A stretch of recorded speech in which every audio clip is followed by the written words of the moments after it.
communion focused around the Independence Day and, more important, what God does for the world. But on our nation, as our nation pauses this weekend to celebrate Independence Day, the 4th of July is a federal holiday that commemorates the adoption of the Declaration of Independence from Great Britain on July 4, 1776. This annual holiday is a reminder that we won our freedom from our oppressor. Every Sunday, Christians all over the world just pause to celebrate a much more meaningful Independence Day.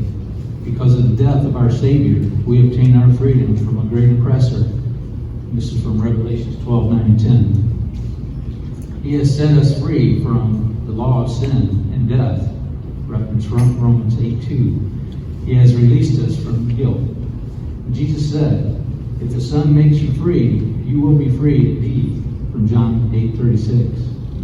When we obey Him and contacted His blood through our obedience, we signed our own Declaration of Independence. This is the truth that sets us free. From John 8:32. Each time we gather as God's family, we remember the freedoms we have because of Christ. When we eat the bread and drink the fruit of the vine, we understand again the idea that freedom is not free. Let us pray. Dear Father, help us to understand the cost of our freedom.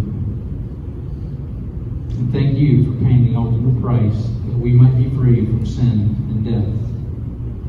And help us not to take for granted the wonderful freedom we enjoy because of Christ. And Father, as we partake of the loaf and the cup, let us be reminded of His broken body and His shed blood. In Christ's name we pray. Amen.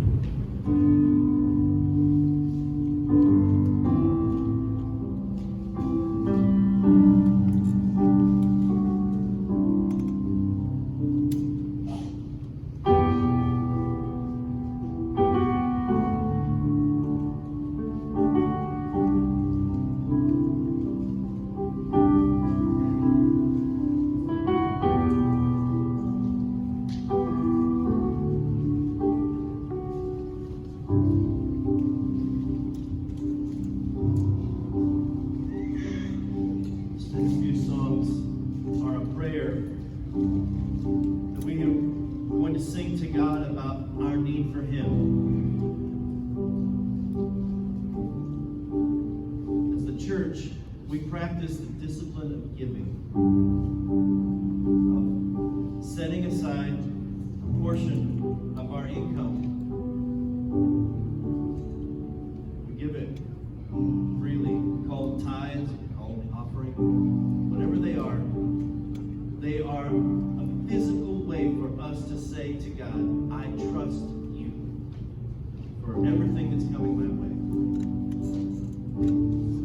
So today, I want to remind you that as you leave, you can place an offering in the basket. You can go online to our website and you can give. But as you sing these songs, I'd like for you to consider what you have right now. And remember, it comes from God. Why in thine, O Lord, I have heard thy voice, and it's told thy love to me.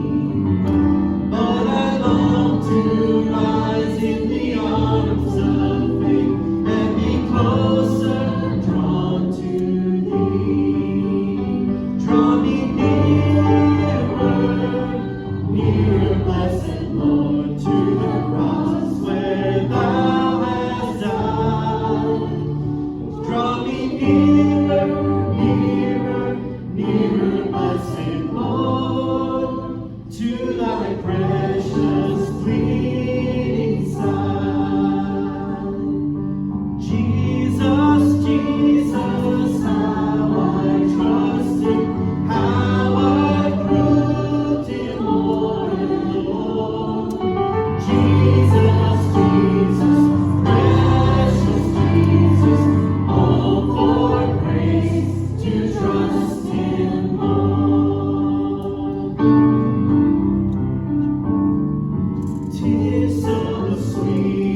Well, have you learned some things from this pandemic? That's the question I wanted to start with this morning. I've learned some things. I've learned that you're not smart. If you're not smart, it doesn't matter how smart your TV is or your device as well. I've learned that people cannot count to 6, or they have problems recognizing what 6 feet actually looks like. I've learned that leaving one side of your mask on your ear while you're walking into or out of the store is the new cool thing to do. All right, just let it hang there. Maybe you've done that. I've learned that things you buy online don't look like what they look like online. All right, when you get them, they look entirely different. All right, they're smaller or bigger or not even the same thing. I've learned that. I've learned that some people seem to fear nothing, while others seem to fear everything, be anxious for it. I've learned that vacations used to be fun because of the place and the pool and the restaurant, the food. And now they're fun because you get to spend time with your children, you get to hear laughter, you get to dance with your grandchildren, you get to hold them while they sleep. I learned that when you travel, every time the speed limit slows down to 35, there's a Dollar General. Have you noticed that? To the right. I've learned to shake your shoes off before you go out and mow. I've learned that. I also learned that even though I'm a preacher, I need to pray more. I need to read some scripture more. I need to have more and more faith. For the past 3 weeks, we focused on the family, witnessing to the family. And we finished our sermon series this week with faith. Faith and family. Notice what Paul would write in Hebrews 11:6. Without faith, it is impossible to please God. Because anyone who comes to him must believe that he exists and that he rewards those who earnestly seek him. God rewards those who earnestly seek him. A newly licensed pilot was flying his private plane on a cloudy day. Being a new pilot, he was not experienced in instrument landing. So when the control tower was bringing him in, he began to panic because he was still in the clouds and could not see. Then a stern voice came over the radio. You just obey instructions, and we'll take care of the obstructions. I believe God says the same thing to us. He wants us to have the faith to follow Jesus. And God tells us through his word in John 8:12, it says, when Jesus spoke again to his people, he said, I am the light of the world. Whoever follows me will never walk in darkness, but will have the light of life. When God chose to put that into his word, he was directing us to know that there will be obstacles in life, temptations for you to walk in darkness. However, if we follow Jesus, if we follow his instructions, Jesus will keep us in the light, and he will take care of the instructions in life. So I want you to ask yourself a question this morning. Am I following Jesus? Am I following Jesus? Ask yourself that. Mark Patterson writes in his book, All In. Most people in most churches think they're following Jesus, but I'm not so sure. They may think they are following Jesus, but the reality is they have invited Jesus to follow them. Too many times we want Jesus to follow us, to serve our purposes, to do our will.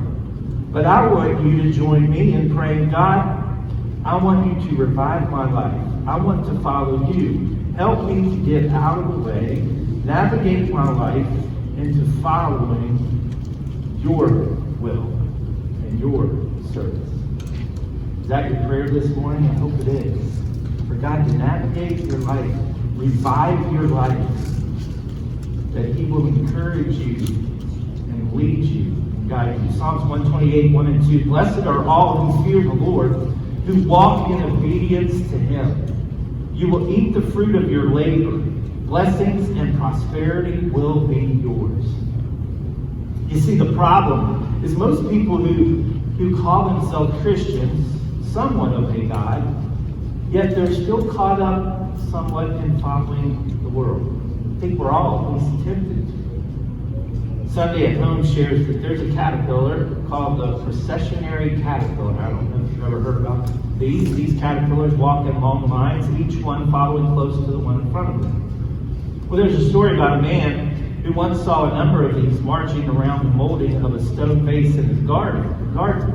So he found some more of the caterpillars and filled up the gap between the tail and the head of the procession. This put them in a complete circle around that vase. He then watched to see what the caterpillars would do. Well, get this, they went on following each other around that vase for a week. They covered, as small as they are, nearly a mile in distance. You know, we often follow the world with our nose to its back, kind of like processionary caterpillars, following, not knowing where the world will lead us, not recognizing it's the way, not recognizing if the way we're going is worthy. But we're called to follow Jesus, not the world, because he is the way and the truth and the life. Notice Deuteronomy 5, beginning with verse 32. So be careful to do what the Lord your God has commanded you. Do not turn aside to the right or to the left. Walk in obedience to all that the Lord your God has commanded you, so that you may live and prosper and prolong your days in the land that you will possess. If we want to be a witness to our families and to the world, we must have the faith to follow Jesus, not the world. Notice next this morning that to be a witness to our families and the world, we need to have the faith to trust in Jesus. One of the most destructive weeds, there might be some farmers here this morning that will recognize this, one of the most destructive weeds that crop farmers must deal with is called Canadian thistle. It has an extensive root system that makes it extremely difficult to eradicate once it is established. The root structure can reach a depth of 15 feet, and the roots can also spread out the same distance horizontally. These prolific roots crowd out the plants. Just 20 thistles in 1 square mile of a field can reduce barley yield by a third or alfalfa yield by 1/2. And Canadian thistle is also very damaging to feed crops, as livestock will not graze near it. You know, many have stopped following Jesus or do not truly follow Jesus because they do not trust him. They turn to the world, and the weeds of the world begin to affect their growth. They do not bear fruit because their faith is being crowded out by the world. That's why Solomon in his wisdom would write in Proverbs 3, beginning with verse 5, trust in the Lord with all your heart, and lean not on your own understanding. In all your ways submit to him, and he will make your paths straight. I challenge you this morning to ask yourself another question, and that is, do I trust Jesus? Ask yourself that question. In the parable of the sower and the seeds, Jesus described people who are not fruitful. They are not fruitful because the word of God that is planted in their heart has been choked out by thorns, choked out by Canadian thistle, if you will. Well, Jesus told us about special thorns or specific thorns we must guard against, one being the cares of the world. When we succumb to this particular thorn, anxiety and fear can fill our hearts and our minds. We live in an uncertain world. Unless we maintain our faith, it will be easy for anxiousness and fear and other thorns of life to choke out the Word of God. That's why God would instruct the prophet Jeremiah to share these words in Jeremiah 17. But blessed is the one whose trust is in the Lord, whose confidence is in him. They will be like a tree planted by the water that sends out its roots by the stream. It does not fear when heat comes. Its leaves are always green. It has no worries in a year of drought and never fails to bear fruit. Someone wrote, I believe in a physician when I put my case into that physician's hands and trust him or her to heal me, cure me. I believe in a lawyer when I leave my case in his or her hands and trust him or her to plead for me. I believe in a banker when I put money into his or her hands and allow him or her to keep it on my behalf. We trust so much in the world, don't we? We do. And yet we often struggle to trust in God. The first time I met Toby Mack was back in the early 90s. I was on the Virginia Teens for Christ Committee, and we had about 3,000 teenagers coming to the convention each year, so we decided to start bringing in larger name talents to do concerts, to do a concert during the weekend. Well, Toby had started managing a group called Out of Eden, and we were interested in having them play at the convention. So we went to the concert to see them and to speak with Toby about having them do a concert for us. So while Out of Eden was on stage warming up for DC Talk, which Toby was a member of, we sat backstage and talked to him about Out of Eden and about having the group come. Well, I've seen him a few times since, and one thing I've always noticed about him is that he seems to display the same faith off stage as he does on stage. Well, in 2018, he wrote a song titled, I Just Need You. And I want to share some of the lyrics from that song with you. He is singing this song to Jesus. He writes, last night put the heavy on me. Woke up and I'm feeling lonely. This world got a way of showing me. Some days it'll lift you up. Some days it'll call your bluff. Man, most of my days I ain't got enough. And all I know is you're my only hope. When I'm up, when I'm down, when the wolves come around, when my feet hit the ground, I just need you. On my darkest days, when I'm losing faith, no, it ain't gonna change. I just need you. Lord, I need you. Yea, I just need you. Yea, though I walk through the valley of the shadow of death, I will fear no evil, for thou art with me. Thy rod and thy staff, they comfort me. And when I'm beaten down, broken, you hold my heart when it's split wide open. Turn these eyes to my soul protector. Break the will of this born infector. Because all I know is you're my only hope. When I'm up, when I'm down, when the wolves come around, when my feet hit the ground, I just need you. I just need you. On my darkest days, when I'm losing faith, no, it ain't going to change. I just need you. Lord, I need you. Yea, I just need you. Now that song was the #1 song on the top 10 list in 2018. Perhaps you know of it.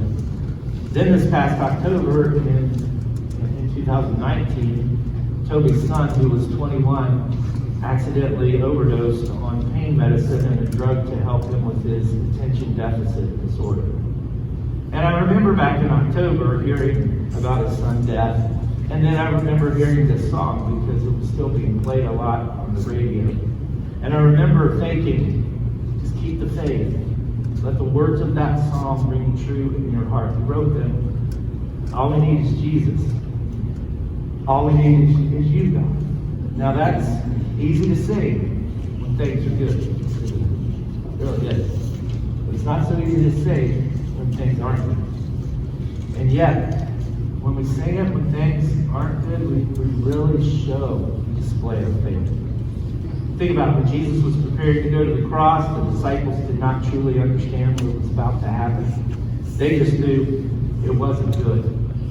And they were beginning to understand that Jesus was going to be killed, that he was going to be put on the cross, and he was going to have to do something that they were going to struggle with. So they began to be troubled in their heart.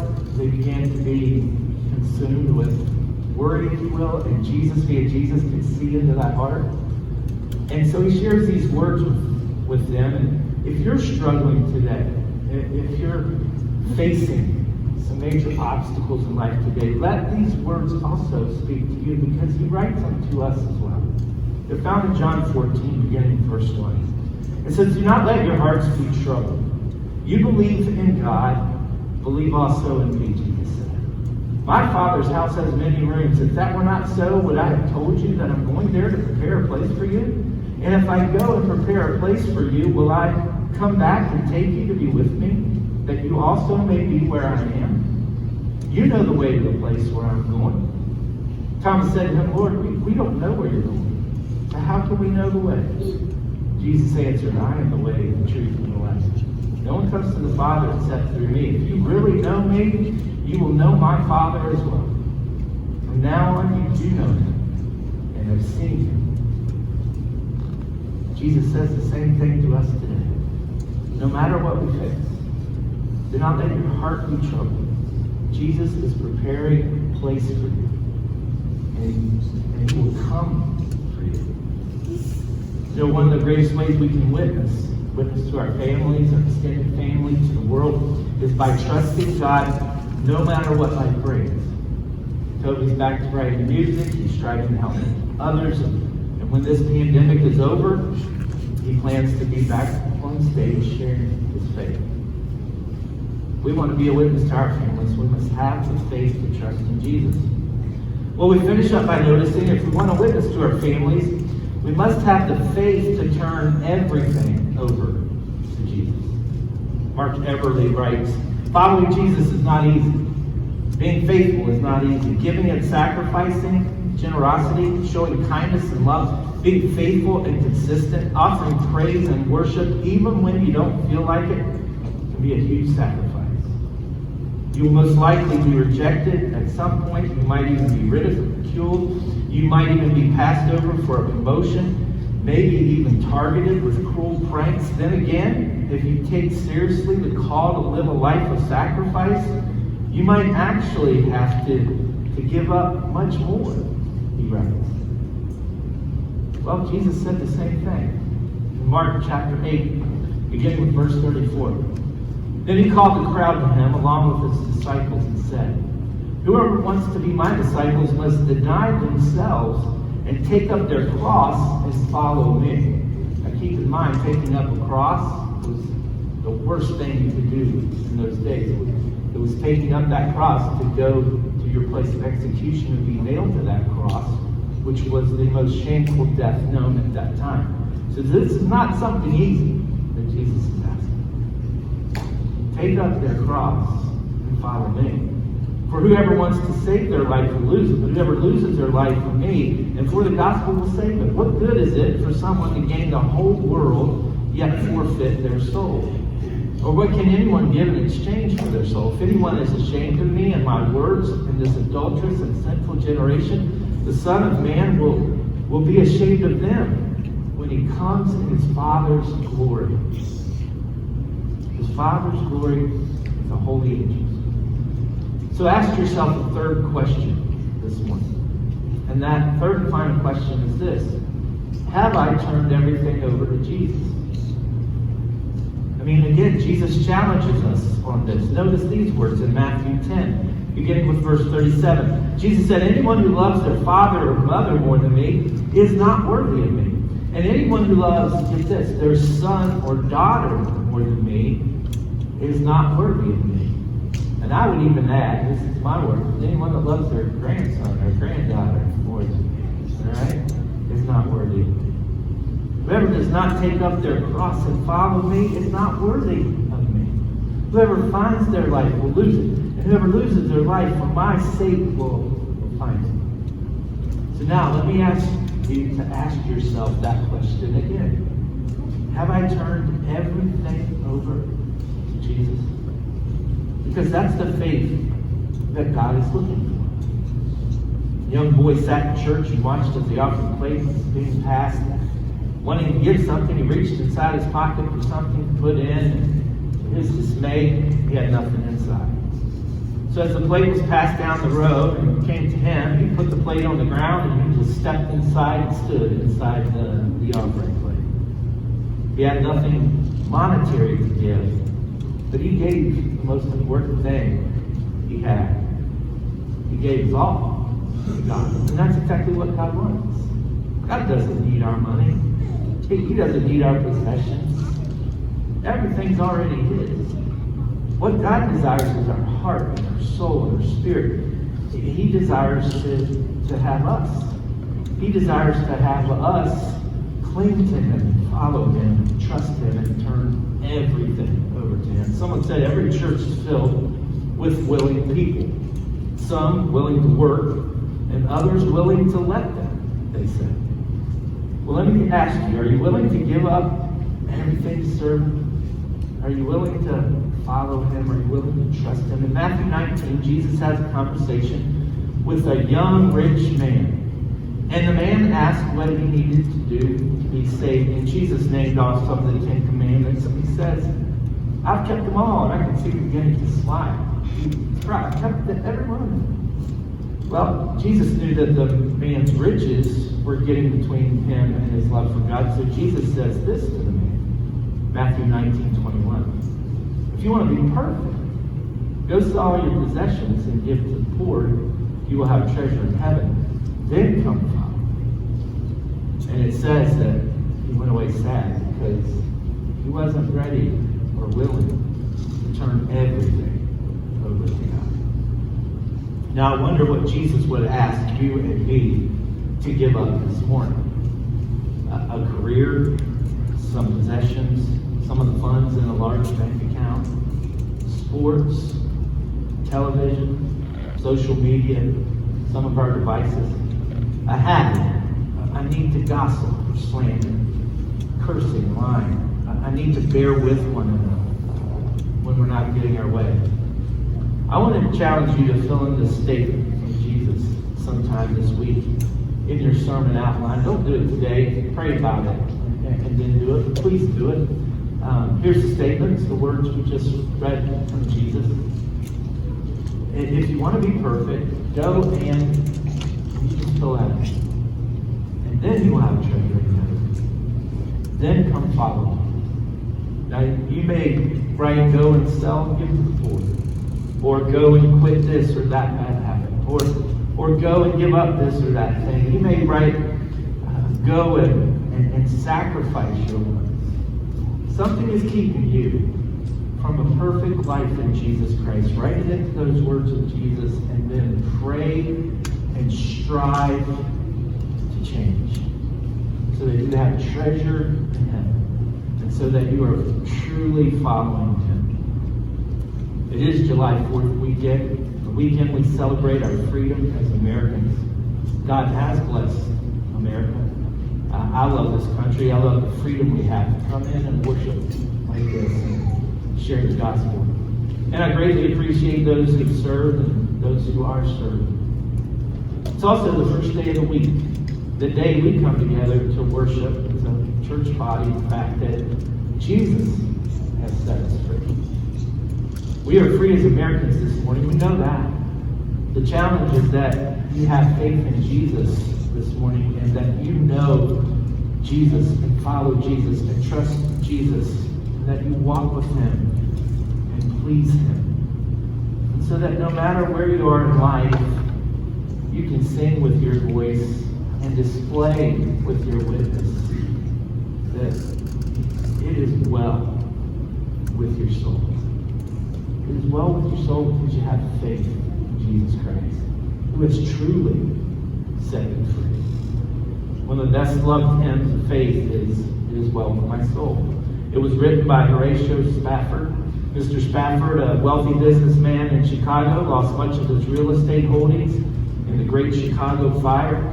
After the fire, he sent his wife and 4 daughters on a ship to Europe, intending to join them later for a time of rest, as well as to assist Moody with a revival that was taking place in Great Britain. However, the voyage was struck by disaster, and Spafford received a cable from his wife with the painful message, "Saved alone," which meant that 4 daughters had died. Spafford quickly made arrangements to join his wife, and when they reached the spot where the daughters had drowned, Spafford marked that sad event with these words of hope.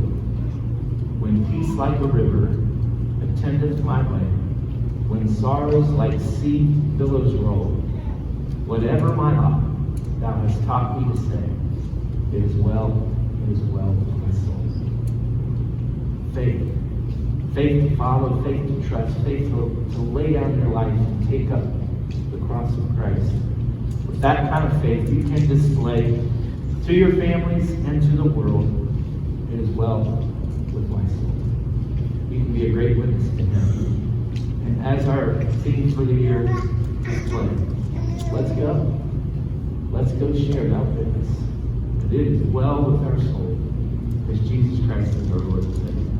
Well, if you need to be baptized this morning to begin following Jesus, if you need to rededicate your life this morning to get back to following Jesus, if you need to join the fellowship of this church this morning, whatever you need to do, it's my prayer as the worship leaders come that you make those decisions. We extend the invitation to you.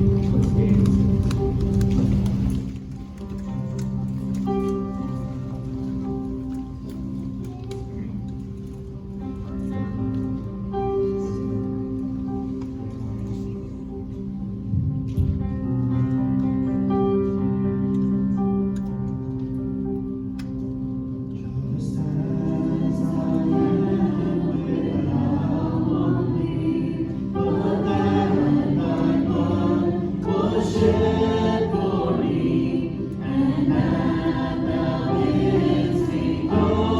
To the